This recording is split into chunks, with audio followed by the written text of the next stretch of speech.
দেশের সরকারি প্রাথমিক বিদ্যালয় পরিচালনা বাজেটের আওতায় শিক্ষক কর্মচারীদের বেতন ভাতা এবং প্রশাসনিক ব্যয় নির্বাহে ১৩২,৪৩,০০,০০০ টাকা বরাদ্দ দেওয়া হয়েছে।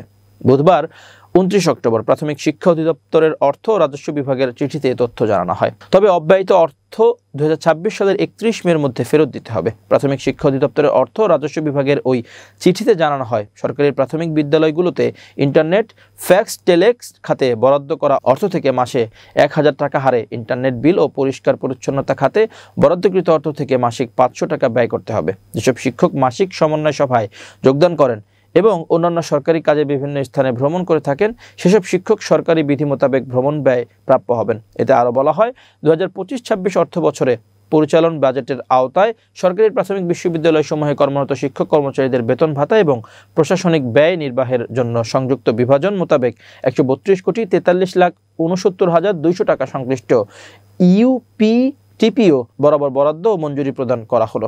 সংশ্লিষ্ট ইউপি-টিপিও আয়ন ব্যয়ন কর্মকর্তাকে বরাদ্দকৃত অর্থ বিধি মোতাবেক ব্যয় করার ক্ষমতা দেওয়া হলো। চিঠিতে আরও জানানো হয়, বরাদ্দকৃত অর্থ সরকারের বিধি মোতাবেক ব্যয় করতে হবে। যে কোনো প্রকার অনিয়ম ব্যয়ের জন্য ব্যক্তিগতভাবে দায়ী থাকবেন সংশ্লিষ্ট আয়ন ব্যয়ন কর্মকর্তারা।